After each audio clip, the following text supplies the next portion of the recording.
आज हम करेंगे सूरह यासीन की तर्जुमा और तफसीर, और इसमें मैं आपको वो तफसीर बताऊंगी जो कि हमें सिर्फ कुरान का तर्जुमा पढ़ के हासिल नहीं होती। ये एक मक्की सूरत है और इसमें कुल 83 आयत है।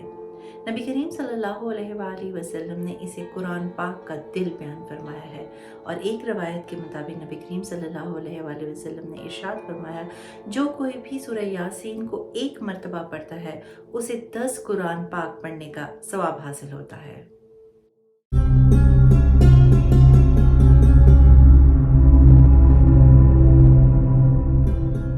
आयत नंबर 36 में अल्लाह ताला इरशाद फरमाता है, पाकी है उसे जिसने सब जोड़े बनाए उन चीज़ों से जिन्हें ज़मीन उगाती है, और खुद इनसे भी और उन चीज़ों से भी जिन्हें इनको खबर नहीं। यहाँ से मालूम होता है कि अल्लाह ताला ने हर चीज़ में नर और मादा पैदा फरमाए हैं। वो जैसे इंसानों में नर और मादा है, इसी तरह दरख्तों में भी नर मादा है, और कुछ ऐसी चीज़ें भी हैं जो अभी हमें मालूम नहीं है जिसमें भी अल्लाह ने नर और मादा पैदा की हैं। जैसे अगर हम गौर करें तो सहाबा इकराम ने जिन चीज़ों को देखा और जो आजकल हम देख रहे हैं उसमें ज़मीन आसमान का फ़र्क है। तो आहिस्ता आहिस्ता और चीज़ें आती जाएंगी, लेकिन यहाँ पे अल्लाह ताला फरमा रहा है कि जो भी चीज़ आएगी उसमें अल्लाह ताला ने नर और मादा दोनों पैदा फरमाए हैं। आयत नंबर 37 में अल्लाह ताला इरशाद फरमाता है, और एक निशानी है उनके लिए रात में हम उस पर से दिन को खींच लेते हैं जब भी वो लोग अंधेरों में हो जाते हैं। ये एक बहुत बड़ी निशानी है कि पहले अंधेरा होता है और फिर सूरज निकलता है और फिर रोशनी फैल जाती है। साइंस इस बात को साबित कर चुकी है कि सूरज एक सियारा है जो हज़ारों मील दूर इस ज़मीन से है, जहाँ जो हमें रोशनी पहुँचाता है। अगर सूरज ना हो तो हर चीज़ अंधेरे में हो। और हम जानते हैं कि हमारा एक सोलर सिस्टम है जो कि एक निज़ाम में गर्दिश कर रहा है। इस निज़ाम में कभी भी कोई हलचल पैदा नहीं हुई कि सूरज निकल जाए, इत्तेफाक से ही कहीं पे बाहर निकल जाए, कहीं भाग जाए, बल्कि वो हर चीज़ एक निज़ाम से गर्दिश कर रही है। क्या इसको कोई चीज़ कंट्रोल कर रही है? यकीनन इसको कोई चीज़ कंट्रोल कर रही है जो कि मुसलसल अरसा दराज से ये एक ही तरह से गर्दिश कर रहे हैं। हर चीज़ अपने मुताबिक गर्दिश कर रही है, हर चीज़ बिल्कुल परफेक्ट अपनी जगह पर है। तो इंसान को इस पे गौर तफक्कुर करना चाहिए कि आखिर वो कौन सी इतनी बड़ी कुव्वत है जो इन सब चीज़ों को कंट्रोल कर रही है। आयत नंबर 38 में अल्लाह ताला इरशाद फरमाता है, और सूरज चलता है अपने ठिकाने के लिए, ये हुक्म है गालिब इल्म वाले का। ठिकाने से मुराद है कि पहले वो तुलू होने के लिए चलता है, फिर वो गुरूब होने के लिए चलता है। तो ये दो ठिकाने हैं जो अल्लाह ने उसके लिए मुकर्रर कर दिए हैं।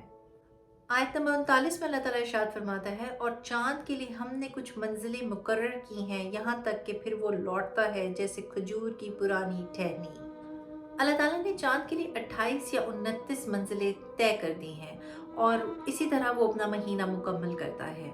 हम देखते हैं कि जब महीना शुरू होता है तो चाँद बिल्कुल छोटा बारीक सा होता है, और फिर आहिस्ता आहिस्ता पूरा बड़ा हो जाता है, और फिर जब दोबारा महीना ख़त्म होने वाला होता है तो फिर वो बारीक होता चला जाता है। तो ये मंजिलें अल्लाह ने चाँद के लिए तय फरमा दी हैं। आयत नंबर 40 में अल्लाह ताला इरशाद फरमाता है, और नहीं है सूरज के लिए मुनासिब कि वो चाँद को पकड़े, और ना रात के लिए मुनासिब है कि वो दिन पर सबकत ले जाए, और हर एक अपने घेरे में घूम रहा है। यहाँ अल्लाह ताला बयान फरमा रहा है कि सूरज और चाँद के लिए मैंने तय फरमा दिया है कि वो क्या करेंगे, वो अपनी मर्जी नहीं कर सकते। इन सब का कंट्रोल सिर्फ और सिर्फ एक ज़ात के पास है, और वो ज़ात है हमारे अल्लाह की।